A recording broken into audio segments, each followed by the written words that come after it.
Well, I'm back for the second half. I met our next guest, a short while ago, and after speaking with him, I was fascinated and I wanted to know more about him. I invited him on to the show, and fortunately he agreed. Here he is with his own unique story, Stephan Clark. Steve! Hey, Nancy, how are you? I'm great. Thanks so much for being on the show. Thank you. Please have a seat. So thanks again for agreeing to be on the show. Absolutely, thank you. All right, I get your bio, and there's something really interesting, and it's about your birth certificate, and it says birth certificate number 8. Yeah. So what's that about? I was born in Dubai, in the United Arab Emirates. And at the time when my parents first went out there were very few Westerners. In fact, I think from memory, 60-odd Western families. And I was the 8th British citizen born in Dubai. Oh, my goodness. So that's fascinating. Why were your parents there to begin with? My father's an engineer, retired, and my mother was a teacher. And so my father went out there to build bridges and build roads and harbors, and my mum to set up schools and teach in schools. Okay, but now you're here in Chilliwack. Dubai, Chilliwack. What's the connection? What's the gig? Yeah.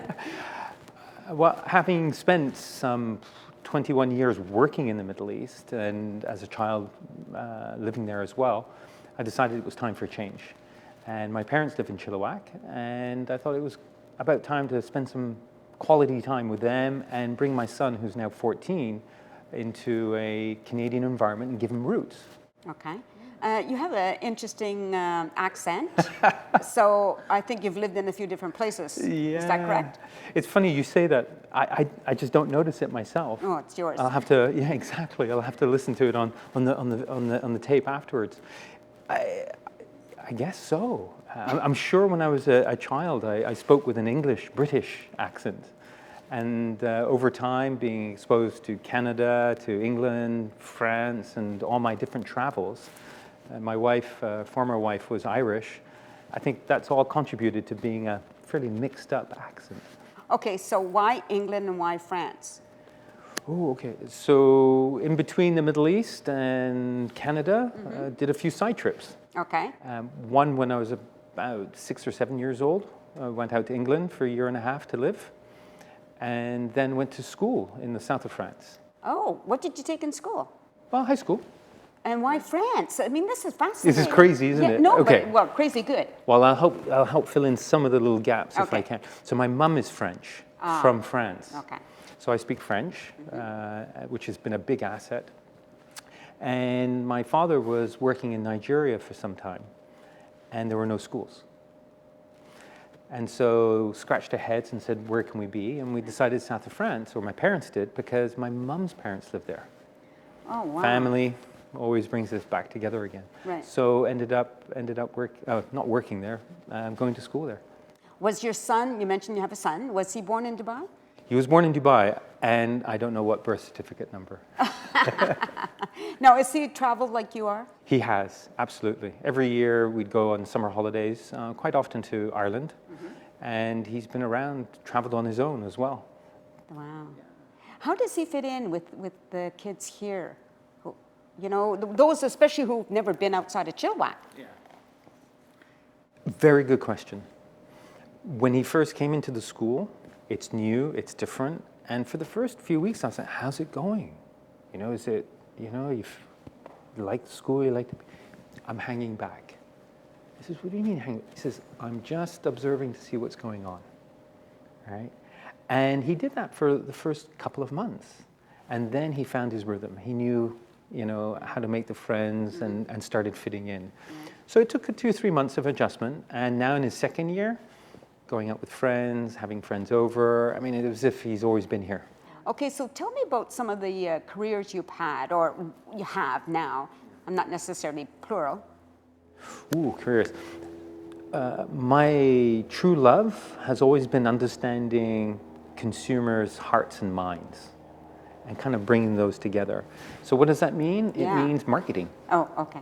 Basically. Okay. So how do they think? How do they see a mug? Why do they buy what they buy? How do they feel when they buy it? And so I went into consumer marketing research. You know those guys with the clipboards and then ask you all those annoying questions? Yes. So that's how I started my career. And that took me out to the Middle East. And I've always had a love for that side of things. And as I grew my career, I ended up in some very senior leadership positions.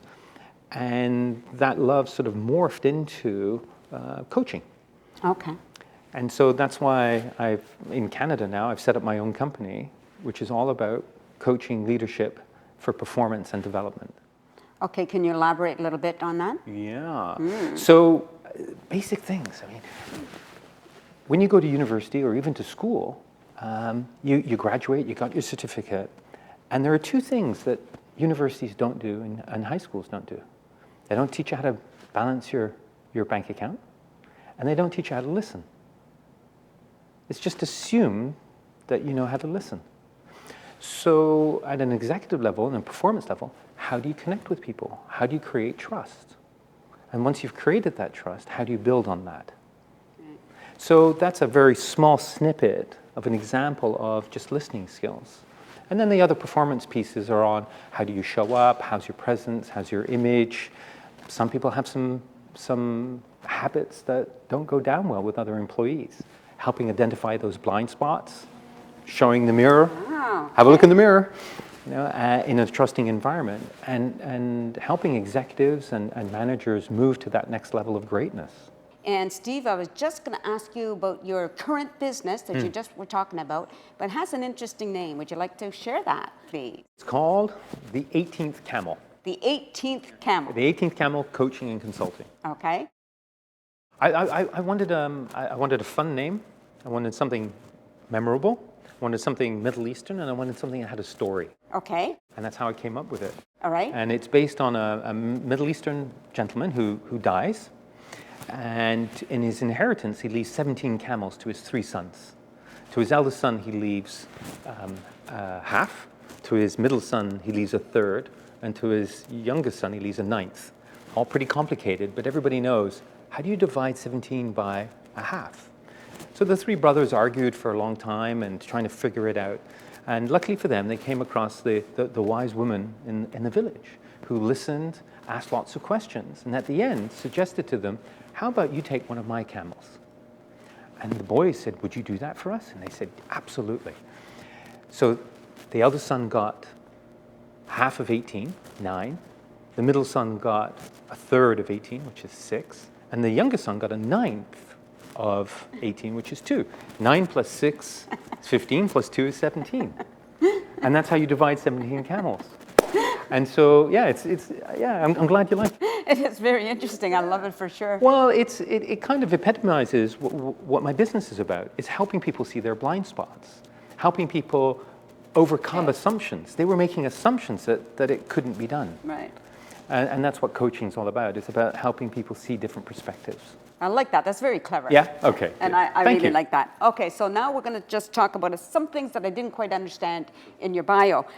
What is a C-suite? C-suite, a chief financial officer, a chief executive officer, chief marketing officer, chief information officer. These are the senior people in the business who run companies. And I was the CEO for many years. Now, there was one other one, if I can find it here. I had to do, okay, what does the E stand for in UAE? Emirates. Okay, so can you tell us what UAE stands for? So United Arab Emirates. Emirates, okay. Emirates. And so there are different Emirates that make Right. up the United Arab Emirates, much like Canada. Different provinces make up Canada. What about hobbies? Do you have any? Photography used to be a big one, and I'm beginning to pick it back up again. So I just bought myself a brand new zoom lens, start taking advantage of all the birds that fly around here. So I like landscapes and taking pictures of landscapes. You just mentioned the birds now. In Dubai, is there a lot of bird life there? There's no. No, and it's because of basically... There are small ones, but nothing major other than falcons. Oh, okay. So you don't see them flying wild, but they're prized possessions for the Arabs that use them for hunting. Oh. So on planes, Yes. I've been on planes where I'm sitting sort of the 3 rows and then another 3 and another 3 on the plane, and the 3 rows taken up by falcons. Really? They're traveling with the falcons. It's brilliant. It's absolutely brilliant. I just want I'm fascinated by the fact that you lived in Dubai, so I hope you don't mind I keep going back Not to at it. all. I'm just wondering about lifestyle there compared to here. Sure. Can you just tell me some of the similarities or some of the differences? It's night and day. It's an expat environment, it's a tax-free environment, and it's a 24/7 environment.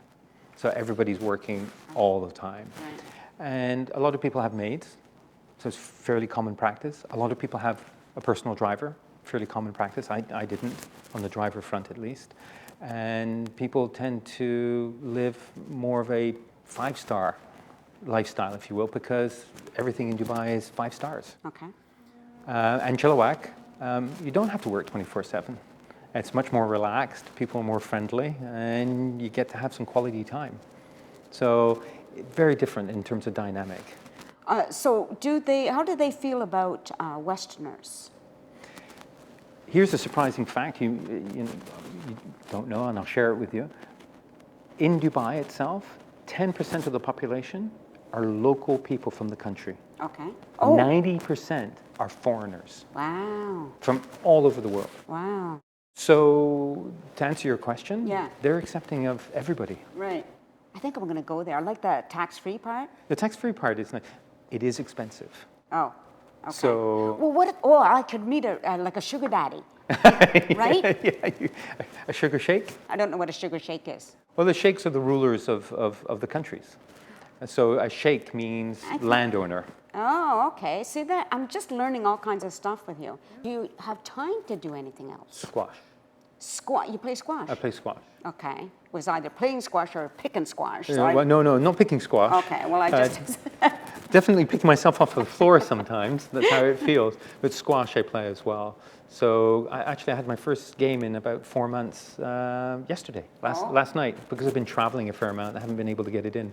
Right. So that's been keeping me entertained. Oh, that's really great. And there are a good group of people here in Chilliwack too, some fantastic players. That's really nice. And listen, you've been so fascinating, and I appreciate you being here. And unfortunately, we're out of time. Okay. But that's how it goes. Yeah, right? That's the way it goes. Yeah, so maybe another time? I hope so. All right. Yeah, thank you very much. You're welcome. Thank you. Thank you for tuning in. If you have any questions, you can contact us on Shaw, or you can view us on YouTube and Facebook, and we'll see you next time. Peace out.